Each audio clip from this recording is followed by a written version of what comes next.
আচ্ছা বাপেরা, আপনাদের এই গ্রামে এমন কোন বাপকে দেখেছেন স্ত্রীর পেটে বাচ্চা আছে, বাচ্চা এখনো হয়নি, বাচ্চা এখনো হয়নি, 1 মাস বাকি? কোন বাপকে দেখেছেন ল্যাকটোজিন 1, 2 দুধ কিনে ঘরে সাজিয়ে রাখতে বাচ্চার জন্য আগে থেকে? কারণ কারণ কি? বাচ্চা এখনো হয়নি, তাই তো? হতে পারে। বাহ, আমার আল্লাহ কি বলে শুনুন। এই আব্দুল্লাহ গিল মারুফ, তুই যখন তোর মায়ের পেটের ভিতরে ছিলিস, তোর বাপের বিশ্বাসটাই ছিল না ছেলে হবে কি মরবে কি বাঁচবে, সেজন্য তোর বাপ তোর জন্য আগে থেকে দুধ কিনে ঘরে সাজিয়ে রাখেনি। আমি আল্লাহ তোর বাপের মতো ওই রকম ভালোবাসি না। আমি আল্লাহ জানতাম রে 10 মাস 10 দিন পরে পৃথিবীর মুখ যখন দেখবি, তোর নাভির সঙ্গে মায়ের নাভিটা কেটে দেওয়া হবে, দুধের প্রয়োজন হবে। তাই আমি আল্লাহ করেছি কি, তুই যখন তোর মায়ের পেটের ভিতরে ছিলিস, তোর মায়ের শরীরের 80 ফোঁটা রক্তকে ফিল্টার করি তুই আসার আগেই তোর জন্য তোর মায়ের স্তনের ফোঁটায় দুধ আমি আল্লাহ আগেই পাঠিয়ে দিয়েছি। বন্ধুরে, মা কি জিনিস, বাপ কি জিনিস, জীবনে কোনোদিনই বুড়ো বুড়ি বাম্মাকে কাঁদায়ও না। এই কোরআনে আছে আল্লাহর নবীদের পরীয় স্থান হলো বাপ আর মায়ের। চলুন আমি আয়াতগুলো পড়ছি আর আপনারা গুনতে শুরু করুন কোথায় কোথায় বাম্মার সেবা করতে হবে কোরআনে লেখা আছে। 1 নম্বর পারার 11 নম্বর পৃষ্ঠার 12 নম্বর লাইন, সূরার নাম সূরা বাকারা, ওয়াবিল ওয়ালিদাইনি ইহসানা। 2 নম্বর পারার 12 নম্বর পৃষ্ঠার 13 নম্বর লাইন, সূরার নাম সূরা বাকারা, ইয়াসআলুনাকা মাযা ইউনফিকুন কুল মা আনফাকতুম মিন খায়রিন ফালিল ওয়ালিদাইনি ওয়াল আকরাবিন। 5 নম্বর পারা 3 নম্বর পৃষ্ঠার 3 নম্বর লাইন, সূরার নাম সূরা নিসা 36 নম্বর আয়াত, ওয়াবুদুল্লাহা ওয়া লা তুশরিকু বিহি শাইয়্যা ওয়াবিল ওয়ালিদাইনি ইহসানা, বাম্মার সেবা যত্ন করো। 8 নম্বর পারা 7 নম্বর পৃষ্ঠার 11 নম্বর লাইন, সূরার নাম সূরা আনামের 151 নম্বর আয়াত, লা তুশরিকু বিহি শাইয়্যা ওয়াবিল ওয়ালিদাইনি ইহসানা, বাম্মার সেবা যত্ন করো। 15 নম্বর পারা 3 নম্বর পৃষ্ঠা 9 নম্বর লাইন, সূরার নাম সূরা বানি ইসরাঈল, ওয়া ক্বাদা রাব্বুকা আল্লা তা'বুদু ইল্লা ইয়্যা ওয়াবিল ওয়ালিদাইনি ইহসানা, বাম্মার সেবা যত্ন করো। 20 নম্বর পারা 16 নম্বর পৃষ্ঠা 3-4 নম্বর লাইন, সূরার নাম সূরা আনকাবুত, ওয়া ওয়াসাইনাল ইনসানা বিওয়ালিদাইহি হাসনা, বাম্মার সেবা যত্ন করো। 21 নম্বর পারার 11 নম্বর পৃষ্ঠা 6-7 নম্বর লাইন, সূরার নাম সূরা লুকমান, ওয়া ওয়াসাইনাল ইনসানা বিওয়ালিদাইহি হামালাতহু উম্মুহু ওয়াহনান আলা ওয়াহনিন, বাম্মার সেবা যত্ন করো। 26 নম্বর পারা 2 নম্বর পৃষ্ঠার 12 নম্বর লাইন, সূরার নাম সূরা আহকাবের 15 নম্বর আয়াত, ওয়া ওয়াসাইনাল ইনসানা বিওয়ালিদাইহি ইহসানা হামালাতহু উম্মুহু কুরহা ওয়া ওয়াদাআতহু কুরহা। তোরা তোদের বাপ আর মায়ের সেবা যত্ন কর। তোদের মা তোদের বড় কষ্ট করে গর্ভে ধারণ করেছে, দুনিয়ার মুখটা বড় কষ্ট করে দেখিয়েছে সন্তান। তুমি যত বড় আলেম, হাফেজ, মাস্টার, ডাক্তার, ইঞ্জিনিয়ার, প্রফেসর হও না কেন, ইন্নাল জান্নাতা তাহতা আকদামিল উম্মাহাত, হে ছেলে মেয়েরা তোদের জান্নাত হলো তোদের বাপ আর মায়ের পায়ের তলায়। বাপের ভাত দাও না, মার ভাত দাও না, তুমি আমার ওয়াজ শুনবে? ছি ছি ছি, লজ্জা করে তোমার মতো শ্রোতা আমার ওয়াজ শোনাটা, আমি লজ্জাবোধ বলে মনে করি। নিজের বাপকে দেখো না, মাকে দেখো না। আল্লাহর কোরআন জানিয়ে দিয়েছে সর্বপ্রথম টাকা পয়সা কাদের পিছনে ব্যয় করবেন। কোরআন বলছে ইয়াসআলুনাকা মাযা ইউনফিকুন কুল মা আনফাকতুম মিন খায়রিন ফালিল ওয়ালিদাইনি ওয়াল আকরাবিন। নবী তুমি বলে দাও, তোমাকে প্রশ্ন করছে টাকা পয়সা কাদের পিছনে সর্বপ্রথম ব্যয় করবে। আল্লাহ বলছেন নবী তুমি বলে দাও সর্বপ্রথম টাকা পয়সা তোমরা তোমাদের বুড়ো বুড়ি বাম্মার পিছনে ব্যয় করবে, আল্লাহ খুশি হয়ে যাবে। ঠিক বলেছে, কম জ্বালাই জলে নেবে বেচারা। আহারে বন্ধুরে, বাস্তব কথাটাই বলে গেলাম, বড় কষ্ট করে বলে যাচ্ছি। বাম্মা হলো অমূল্য রত্ন। যাদের বাড়িতে বুড়ো বুড়ি বাম্মা বেঁচে আছে, যাদের বাড়িতে বুড়ো বুড়ি বাম্মা বেঁচে আছে, তাদের বাড়িতে আল্লাহর রহমত ঝরে ঝরে পড়বে। আল্লাহর নবী বলছেন, আমি বলিনি, রাদিয়াল্লাহু ফি রাদিয়াল ওয়ালিদাইন ওয়া সাকাতুল্লাহি ফি সাকাতিল ওয়ালিদাইন। এই ছেলে মেয়েরা, হকের উপরে তোদের বাম্মা যদি নারাজ হয়ে যায়, আল্লাহ নারাজ হয়ে যাবে। হকের উপরে তোদের বাম্মা যদি খুশি হয়ে যায়, আল্লাহ খুশি হয়ে যাবে। বন্ধুরে, শ্বশুরের সেবা করে কোনো লাভ পাবে না। বাপকে কাঁদিয়ে তুমি শ্বশুরের সেবা করতে যেও না। মাকে খেতে দাও না, শাশুড়ি হজে নিয়ে যাচ্ছে, রাগ করবেন না। মার ভাত দেয় না, শাশুড়ি হজে নিয়ে যাচ্ছে। আর শাশুড়ি জামাইয়ের খুব সুনাম করছে পাড়ায় গিয়ে, জানে আমরা হজে নিয়ে যাচ্ছে শাশুড়ি। শুনে রেখে দিয়ে, এই ছেলে, তোমার শ্বশুর তোমার বাপ হয়েছে 20 বছর উপরে তার মেয়ে দেবার কারণে, শাশুড়ি তোমার মা হয়েছে 20 বছর উপরে তার মেয়ে দেবার কারণে, তোমার বাপ হয়েছে যেদিন তুমি মায়ের পেটে এসেছিলে সেই দিন থেকে, তোমার মা হয়েছে যেদিন তুমি মায়ের পেটে এসেছিলে সেই দিন থেকে। মনে রেখো, শুধু তাই নয়, সন্তান যখন মায়ের পেটের ভিতরে লাথি মারে, মা তখন আনন্দে হেসে ফেলেন। আর ওই ছেলে যখন পৃথিবীর মুখ দেখে কারোর কথা শুনে মার গায়ে লাথি মারে, মায়ের চোখ পেটে পানি পড়ে। দুটোই লাথি, একটা হলো পেটের ভেতরে লাথি, একটা হলো পেটের বাইরে লাথি। শুধু তাই নয়, বাস্তবটাই বলে গেলাম আজকে। মায়ের ছোট্ট পেটে ছেলের জায়গা হয় 10 মাস 10 দিন। আর ছেলের 4 তলা বিল্ডিং এ অবাগিনী মায়ের একটু শোয়ার জায়গা হয় না।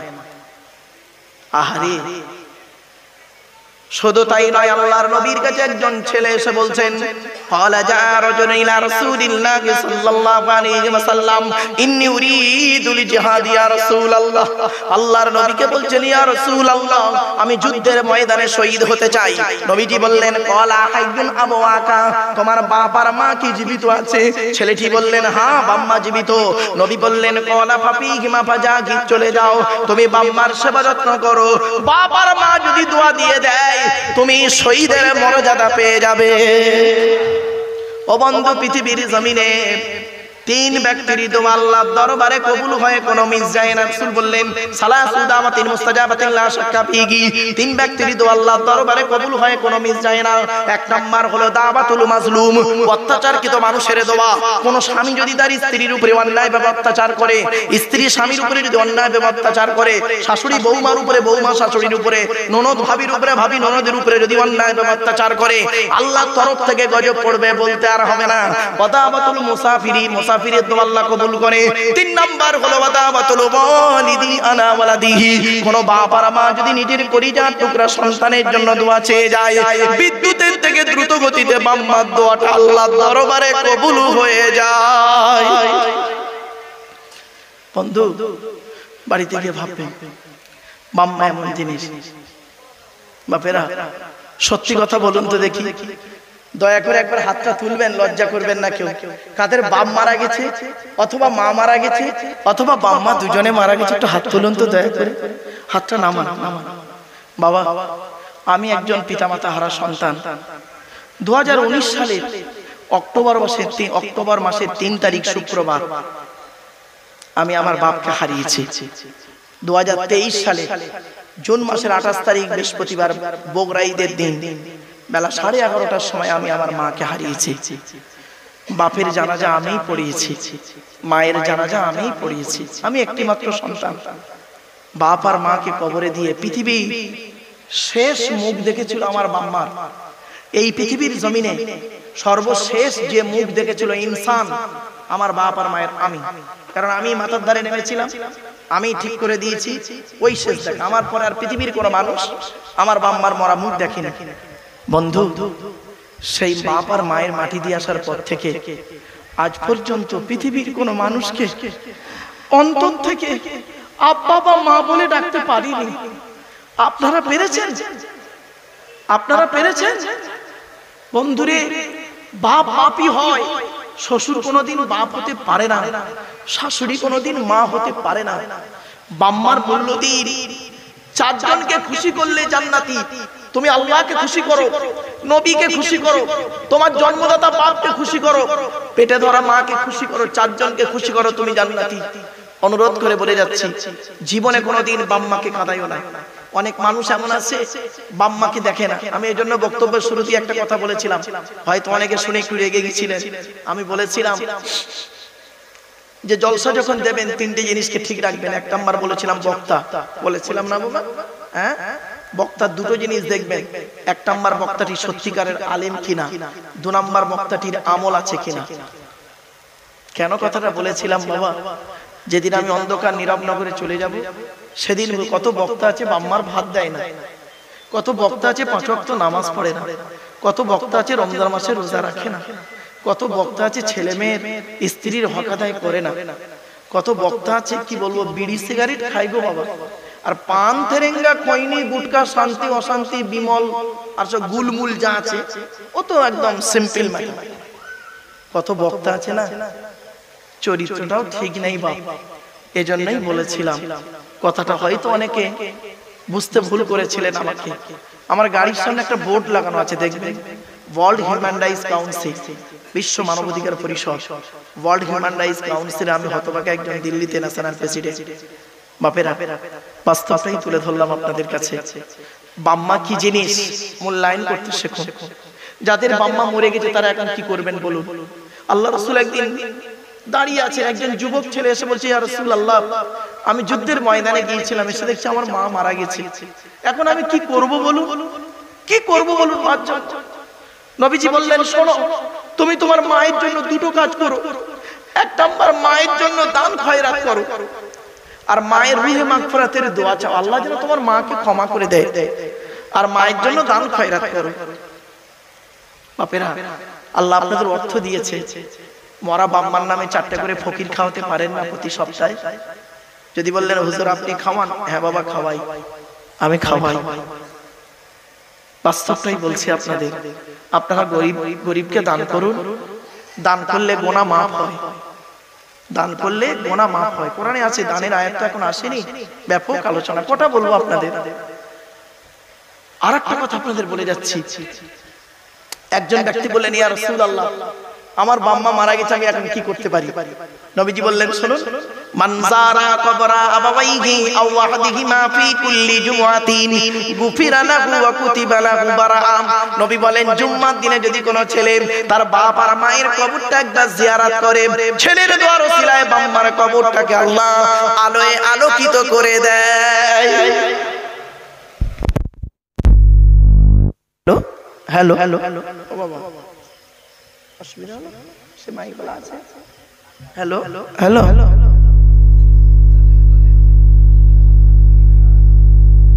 হ্যালো হ্যালো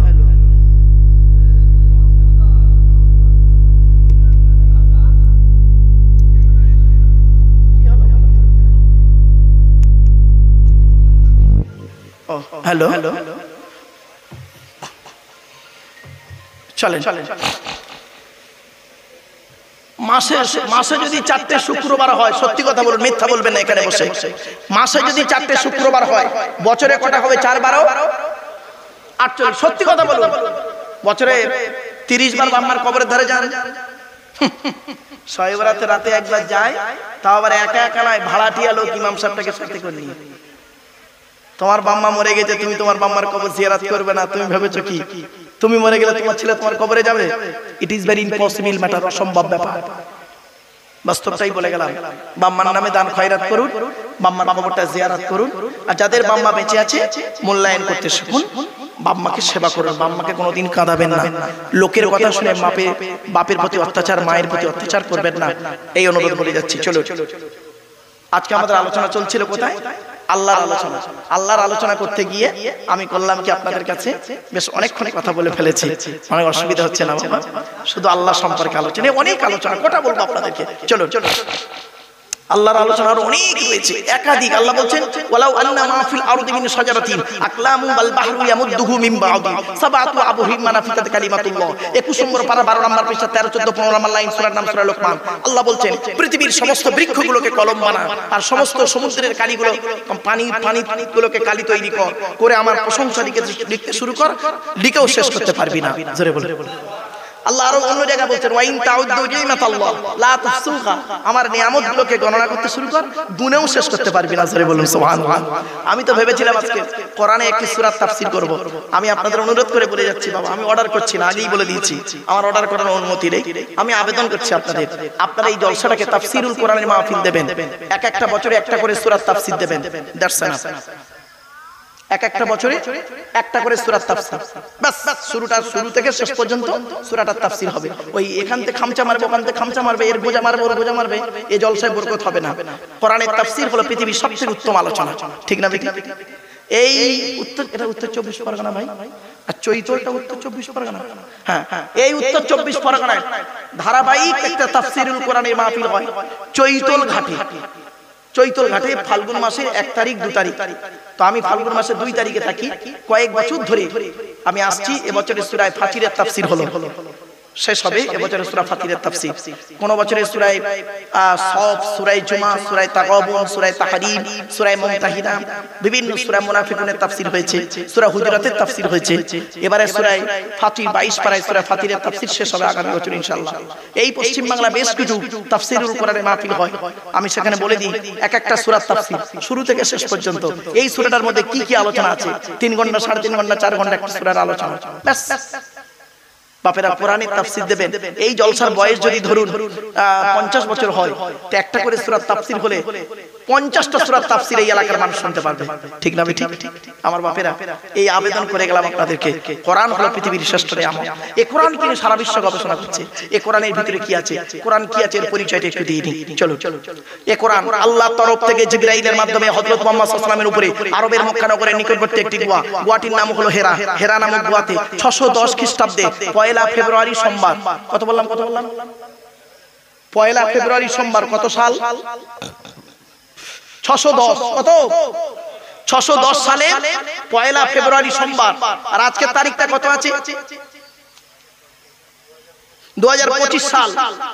কি বার? রবিবার। তারিখটা কি ছিল স্যার? 27 এপ্রিল রবিবার 2025 সাল। আর কোরআন এসেছে 610 সালের 1 ফেব্রুয়ারি সোমবার। বাড়ি থেকে মাইনাস প্লাস করবেন, করলেই পেয়ে যাবেন কতদিন আগে কোরআন এসেছে। সাল তারিখ বার বলে দিলাম।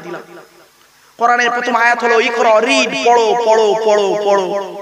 এই কোরআনে আছে 82 জায়গায় বিভিন্ন অ্যাঙ্গেলে নামাজের কথা, আর কোরআনে আছে 92 জায়গায় লেখাপড়ার কথা। কত কত কত? তা কোন সংখ্যাটা বেশি, 82 না 92? তাহলে লেখাপড়ায় পিছিয়ে কেন? মুহাম্মদ সাল্লাল্লাহু আলাইহি ওয়াসাল্লাম বললেন উতলুবুল ইলমা মিনাল মাহদি ইলাল লাহাদ, দোল্লা থেকে নিয়ে কবর পর্যন্ত লেখাপড়া শেখো। আজকে লেখাপড়ায় পিছিয়ে মুসলমান। শতমূর্খ লয়ে আমি স্বর্গে নাকি যাব, দ্বাদশ পণ্ডিত নিয়ে পাতালেই রব। 100 জন মূর্খ মানুষকে নিয়ে স্বর্গে গিয়ে কোনো লাভ নেই। 12 জন শিক্ষিত লোককে নিয়ে নরকে থাকা অনেক ভালো। মূর্খ বন্ধুর থেকে শিক্ষিত শত্রু ভালো। কথাটা একেবারে ফেলে দেবার নয়, বাস্তব কথা বললাম। লেখাপড়া এগিয়ে যান। বিশ্বনবী মুহাম্মদ সাল্লাল্লাহু আলাইহি ওয়াসাল্লাম কিতাবুল ইলম সম্পর্কে ব্যাপক আলোচনা আছে। স্টুডেন্টদেরকে আমি পড়াতে গিয়ে, হাদিস পড়াতে গিয়ে এগুলো বলতাম যে কচি তোমরা অন্তত মানুষকে এই কথাগুলো বলো, স্টেজে উঠে নিজেদের মধ্যে মারামারি ঝগড়া না করে সমাজের মানুষ এইটুকু সচেতন করো, লেখাপড়ার দিকে মানুষ এগিয়ে আসো। এই কোরআনকে নিয়ে সারা বিশ্ব গবেষণা করছে। কি নেবেন কোরআনে বলুন? সবই কোরআন কিনে গবেষণা চলছে। এই কোরআনের ভিতরে কি আছে? 30টা পারা, 540টা রুকু, 114টা সূরা, 14 থেকে 15 খানা সাজদা, 7টা মানজিল, 8 থেকে 12 খানা সানাতা, 6666টা আয়াত, কেউ বলেছেন 6236টা আয়াত, 3,23,215টা অক্ষর। এই কোরআন 22 বছর 9 মাস কয়েকদিন, কম বেশি 23 বছর ধরে কোন ঘটনাকে কেন্দ্র করে, কোন ব্যক্তিকে কেন্দ্র করে, কোন বস্তুকে কেন্দ্র করে, কোন জায়গাকে কেন্দ্র করে কোরআনের আয়াতগুলো নাযিল হয়েছে। 6000 আয়াত নাযিল হয়েছে, 12000 জায়গায় নাযিল হয়েছে। কটা জায়গার নাম জানেন? ওই মক্কা আর মদিনাই তো জানেন। এই কোরআনে আছে, এই কোরআনে আছে সবর শব্দটা, ধৈর্য শব্দটা 104 জায়গায়। এই কোরআনে আছে 1000টা বেশি আয়াত হলো বিজ্ঞান ভিত্তিক। এই কোরআনে আছে 250 রকমের হারাম, 250 রকমের হালাল। কটা হারাম হালাল জানেন? ওই মদ খা, সুদ খা, ঘুষ খা, বিয়ের পণ নেওয়া, নারী নির্যাতন, জমি লাল চুরি করা, হুক মেরে কারেন্ট নেওয়া, লোকের গজা মারা, এইটুকুই তো জানেন। 250 রকমের হারাম আছে কোরআনে। অনেকের বাড়িতে গিয়ে দেখবেন এই কোরআন বড় বড় কিতাব সামসেটে তুলে রেখেছে। ছেলে আমার মাস্টার, ডাক্তার, ইঞ্জিনিয়ার, প্রফেসর হবে। আর অনেক মুসলমানের বাড়িতে গিয়ে দেখবেন আজকে সামসেট গুলোতে বিশাল বড় বড় তরকারি হাঁড়ি আছে, মাল বগরাই দেবে রবে, ঠিক না? বাড়ি থেকে ভাববে লেখাপড়ার প্রতি গুরুত্ব দিই। এডুকেশন জিনিসটাই আলাদা। চলুন এগিয়ে যাচ্ছি। এই কোরআন যার উপরে নাযিল হয়েছে তার পরিচয় কি? আখিরি নবী মুহাম্মদ সাল্লাল্লাহু আলাইহি সাল্লাম, তাই তো নাকি? চলুন আমি বলেছিলাম আল্লাহর পরিচয় দিতে গিয়ে অনেকক্ষণ জানো অনেক আলোচনা কথা বলবো আপনাদের। চলো এসব আলোচনা শুনতে একটু লং টাইমের ব্যাপার, একটু ধৈর্যের ব্যাপার আছে। চলো এবার আসছি নবীদের পরিচয়। নবীদের পরিচয় কথা বলেছিলাম বা মনে আছে না ভুলে গেছেন? তিনটে। কি কি? এক নাম্বার, যিনি নবী হবে তার চরিত্র উত্তম হতে হবে। দুই নাম্বার, যিনি নবী হবে তার উপর আল্লাহর তরফ থেকে ওহী নাযিল হতে হবে। তিন নাম্বার, যিনি নবী হবে তার দ্বারা অলৌকিক ঘটনা ঘটতে হবে, একটা হোক বা 50টা হোক। পৃথিবীতে যত নবী এসেছেন প্রত্যেক নবীর মাধ্যমে আল্লাহ পাক এই পৃথিবীতে 1 থেকে 50টার বেশি মুজিজা দেয়নি, কিন্তু আমার নবী বিশ্ব নবী সাইয়্যিদুল মুরসালিন মুহাম্মদ সাল্লাল্লাহু আলাইহি ওয়াসাল্লামের মাধ্যমে আল্লাহ পাক পৃথিবীতে 1000-এরও বেশি মুজিজা দিয়েছেন।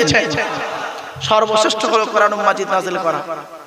এই কোরআন এমন এক কিতাব, একে নিয়ে আর সারা বিশ্ব গবেষণা করছে। আমরা এটাকে ব্যবহার করলাম তেল পোড়া, পানি পোড়া, ওয়াজ করা, খতম পড়া, তাবিজ মারা, ঘর বন্ধ করা আর নিজেদের মধ্যে মারামারি করা। ঠিক না বেঠিক? আফসোস এই জায়গাটায়। চলুন এগিয়ে যাচ্ছে। এই কোরআন যার উপর নাযিল হয়েছে তার পরিচয়টা দিই। তিনি হলেন আমাদের নবী, আখিরি নবী মুহাম্মদ মুস্তাফা সাল্লাল্লাহু আলাইহি সাল্লাম। এখন আমাদের নবীর পরিচয়টা দিয়ে দিই। চলুন। আচ্ছা, আমাদের নবী কোন বংশে জন্মগ্রহণ করেছেন? জোরে বলুন। কুরাইশ, তাই তো? আচ্ছা, তবে সুবহানাল্লাহ জোরে বলতে হবে, পারবেন তো? ঠিক আছে। কোন বংশ বললেন? মুহাম্মাদের বাপের নাম আব্দুল্লাহ, আব্দুল্লাহর বাপের নাম আব্দুল মুত্তালিব, আব্দুল মুত্তালিবের বাপের নাম আব্দে মান্নাফ, আব্দে মান্নাফের বাপের নাম হাশেম, হাশেমের বাপের নাম কুসাই, কুসাইয়ের বাপের নাম কিলাব, কিলাবের বাপের নাম মুররা, মুরার বাপের নাম লুবাই, লুবাইয়ের বাপের নাম কাব, কাবের বাপের নাম গালিব, গালিবের বাপের নাম ফিগির, ফিগির থেকে কুরাইশ বংশ এসেছে। নবীর বাপের নাম আব্দুল্লাহ, মায়ের নাম আমিনা, দাদার নাম আব্দুল মুত্তালিব, দাদির নামটা কি? নেতিলা বিনতে খব্বাব, ব্র্যাকেটে ফাতেমা, কেউ বলেছেন সামিরা। নবীর নানার নাম হলো আব্দুল ওয়াহাব জুহরি, নবীর নানির নাম হলো বারিদা বা বাররা, নবীর দুধমার নাম হলো হালিমা, নবীর দুধ বাপের নাম হলো হারেস, নবীর দুধ ভাইয়ের নাম আব্দুল্লাহ, নবীর বাপের নাম আব্দুল্লাহ, নবীর দুধ ভাইয়ের নাম আব্দুল্লাহ। দূরে যেন এক করে ফেলবেন না। নবীর জন্ম 570 খ্রিস্টাব্দে। ইংরেজি কি মাস ছিল? 29শে আগস্ট। আরবি মাস ছিল রবিউল আউয়াল মাস 12 তারিখ, মতান্তরে 9 তারিখ, সোমবার শবে সাদেকের সময় আরবের মক্কা নগরী কুরাইশ বংশে নবীর জন্ম। নবীর বাপেরা হলো 10 ভাই, নবীর মায়েরা হলো 19 বোন। নবীর 9টা চাচা, 18টা খালা, 6টা ফুফু, 7টা ছেলে মেয়ে। তুমি তো নবীর কিছুই জানো না বাবা। নবীকে নিয়ে আপনি জানবেন না, শুধু লা ইলাহা ইল্লাল্লাহ মুহাম্মাদুর রাসূলুল্লাহ জানবেন, এইটুকু। কেন সারা বিশ্ব নবীকে নিয়ে গবেষণা করছেন, আপনি কেন জানবেন? হ্যাঁ, এটা ঠিক না। চলো এগিয়ে যাচ্ছে। নবীর চাচা হলো 9টা চাচা, নামগুলো শুনুন। বড় চাচার নাম হারেস, কি বললাম? হারেস, জুবায়ের, মুকাইয়িম, ফাইদাক, জাইদাক, আবু লাহাব, হামজা, আব্বাস, আবু তালেব। নবীর বাপ হলো আব্দুল্লাহ। কই আবু জাহালের নাম তো এখানে নেই। আবু জাহাল নবীর চাচা না। হয়ে দেখেছে আমার আবু জাহালকে নবী চাচা বলে বাজারে চালিয়ে দিই। আমার বাপেরা কথাগুলো শুনতে খারাপ লাগছে, এজন্য আপনাদের বলি আলেমের ওয়াজ শুনবেন বাবা। সত্যিকারের লেখাপড়া করা আলেম, আর ওই লোকের মুখে শুনে পড়াশোনা না করে স্টেজে ওঠা অনেক কঠিন ব্যাপার। গুনিয়াতুত তালিবিন বলে একটা কিতাব লিখেছেন বড় পীর আব্দুল কাদের জিলানী রাহমাতুল্লাহ আলাইহি। তিনি বলছেন ওয়াজ করবে কোন লোকটা? যে লোকটা মিশকাত শরীফ, মিশকাত শরীফ নাম শুনেছেন বাবা? আর তাফসিরে জালালাইন আর মিশকাত আর শারহুল বিকায়া, এই 3টে কিতাব, তাফসিরের কিতাব, ফিকহের কিতাব আর হাদিসের কিতাব, কমসে কম এই 3টে কিতাব যে ব্যক্তি পড়তে পারে, পড়াতে পারে, পড়তে পারে, পড়াতে পারে, ওই লোকটা স্টেজে ওয়াজ করার যোগ্যতা রাখে বাবা। মিশকাত শরীফ খুলে দিলে কোন দিক থেকে পড়তে হয় তার সেইটুকু কমন সেন্স টুকু নেই বাবা। তাকে নামের আগে আল্লামা বলে দিলে বাবা। আল্লামা শব্দের ডেফিনেশনটা জানেন? হ্যাঁ, শুনে নিন, আজ বলে যাচ্ছি। কটা শব্দ উচ্চারণ করছে ঠিক করে নিন। ইলিম, ইলিম হয়ে গেছে নাকি? হ্যাঁ, শেষ করে দেব? ও আচ্ছা, ও বাবা, স্যার বলছে 2 ঘন্টা হয়নি।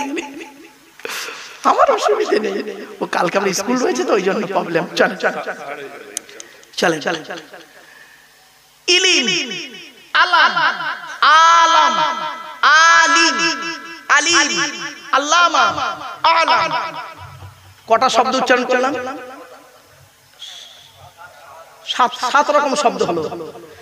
ইলিম, ইলিম, আলাম, আলাম, আলিম, আলিম, আল্লামা, আলাম।